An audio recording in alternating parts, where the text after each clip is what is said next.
안녕하세요. 세상을 이롭게 하는 일에 관심 많은 승무원쌤 김영숙입니다. 1000만 구독자 유튜버 쯔양, 먹방 유튜버 쯔양이 그동안 4년 동안 괴롭힘을 당했던, 여기저기서 괴롭힘을 당했다는, 돈을 뜯겼다는 사실을 폭로하면서 이 유튜버 세계가 청소가 되었으면 하는 그런 바람을 가지고 있습니다.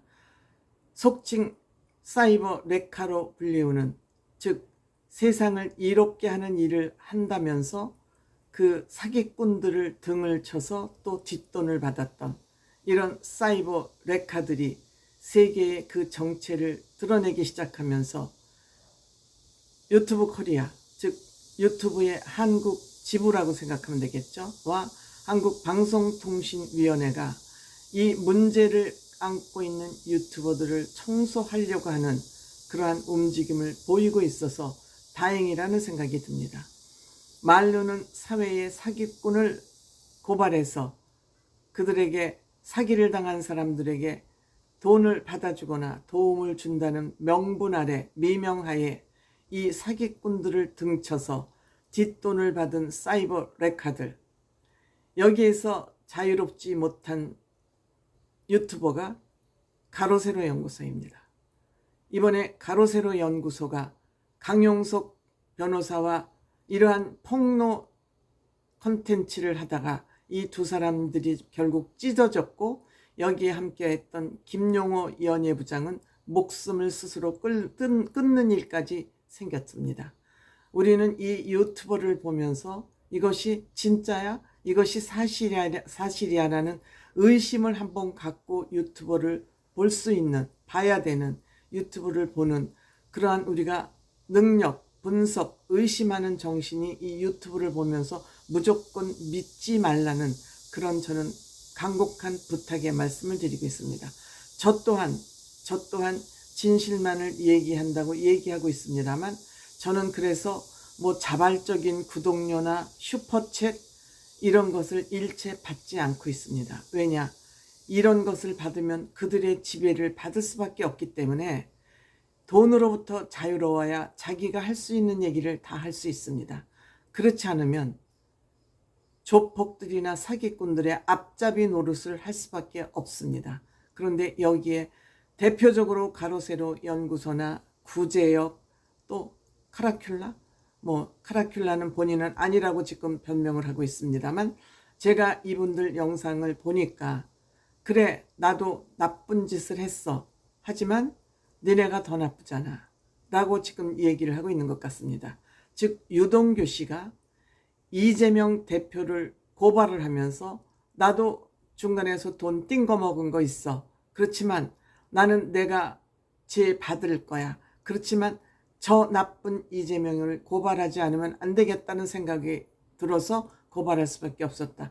지금 이 레카, 사이버 레카라는 이 연합체 내에서도 이러한 운동이 지금 운동이 아닙니다. 폭로가 지금 자행되고 있습니다. 그래서 이거를 보면서 쯔양만 당했냐? 그렇지 않다. 쯔양만 당했냐? 연예인들이 지금 골칫머리를 앓고 있다. 이 레카 유튜버 때문에.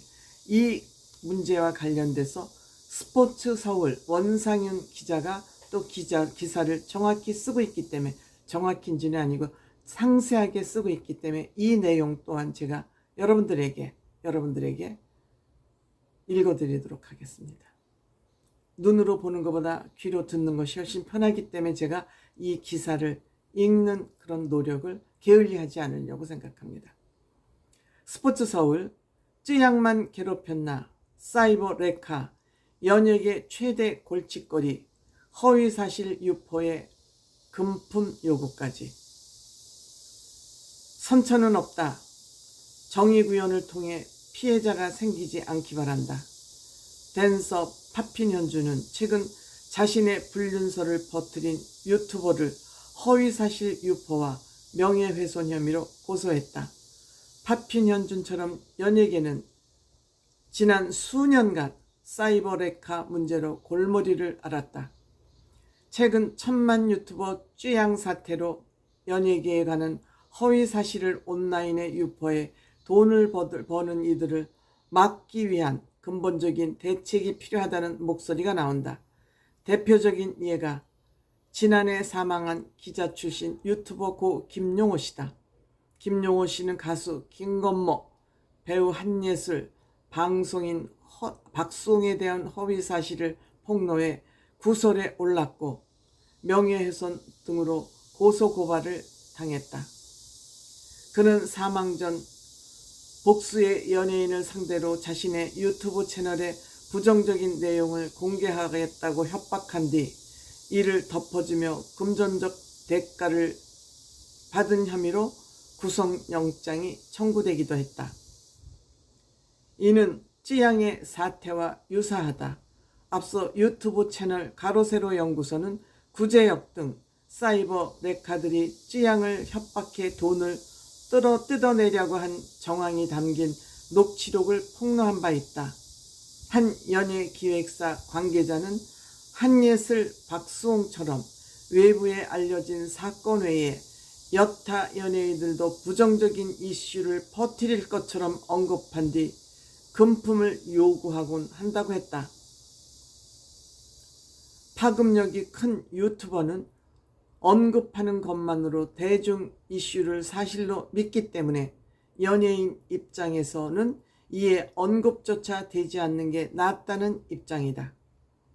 참다 못한 연예기획사는 강경 대응으로 태세를 전환했다. 당연하죠. 지난해 스타쉽 엔터테인먼트는 미국 법원으로부터 소속 가수 아이브 멤버 장원영에 대한 악성 루머를 퍼뜨린 유튜버 채널 탈떡 수용소 운영자에 대한 신원 공개 명령을 받아냈다. K-팝 아티스트는 기획사 최초다. 유튜버가 미국 플랫폼이기 때문에 구글에서 신상 정보 공개를 받아낼 수 없어 국내에서 법적 처벌이 어렵다는 그동안의 인식에서 한 걸음 더 나아간 셈이다. 당연하죠. 구글은 국내 법인이 아니기 때문에. 스타쉽은 이 정보를 토대로 탈떡 수용소에게 소송을 제기, 올해 1월 승소했다. 그룹 방탄소년단 세븐틴, 르세라핌 등의 아티스트가 소속된 하이브도 탈떡 수용소를 비롯해 유튜버 중학교 7학년과 쇼차장, 아이피트, X의 길티 아카이브 등을 고소했다. 많군요. 그동안 저는 알지도 못한 사이버 레카들이 너무 많군요. 이에 쇼차장은 사과문을 게시했고 이슈피드는 지난달 채널을 폐쇄했다. 이외에도 뉴진스 소속사 어도스 역시 지난 4월 미국 법원에 악성 게시물을 유포한 유튜버 사용자의 신원을 공개하도록 구글에 명령해달라고 요청했다. 문제는 고소 뒤에 처벌에 이르기까지 시간을 특정할 수 없다는 점이다. 현재 탈떡 수용소는 항소장을 제출하고 소송 과정에 대한 강제 집행 정지를 신청한 상태다. 탈떡 수용소의 변호인은 문제의 영상들에 대해 공익적 목적에 의한 것이었으며 내용이 허위사실인지도 몰랐다고 주장했다. 때문에 처벌 수위가 어느 정도 될지는 미지수다. 활동 기간이 짧은 10대 아이돌 스타들은 악성 유튜버들이 제때 처벌받지 않을 경우 돌이킬 수 없는 상처를 입을 수 있다. 때문에 정부가 나서서 선제적 조치를 취하는 게 필요하다는 목소리가 나온다. 유희림 방송통신위원장 역시 지난 11일 방심위원회 소청소심위원회에서 찌양을 협박하고 갈취했다는 유튜버를 언급하고 있다. 선정적이고 폭력적인 콘텐츠로 돈을 버는 유튜버들에 대한 대책이 방심위 차원에서 마련해야 한다고 말해 향후 대책이 나올지 관심을 모을 전망이다. 늦었죠. 이렇게 피해자들이 많이 양산되고 있는데 도대체 방송통신위원회, 정부 기관인 방송통신위원회에서는 권력 다툼만 하고 있고 국민들의 민생과 관련되어 있는 외면하고 저희들끼리의 권력 다툼만 하고 있다. 여야 싸움, 언론 서로 장악하기 위한 싸움만 하고 있는 것이 방송통신위원회가 아닌가 하는 또 의심을 하게 되는 부분입니다. 그동안 쯔양이 얼마나 힘든 세월을 4년 동안 살아왔는지 법이 제대로 세워졌다면 이렇게 쯔양이 인권 유린을 당하는 일은 없지 않았을까 하는 아쉬움이 남는 대목입니다.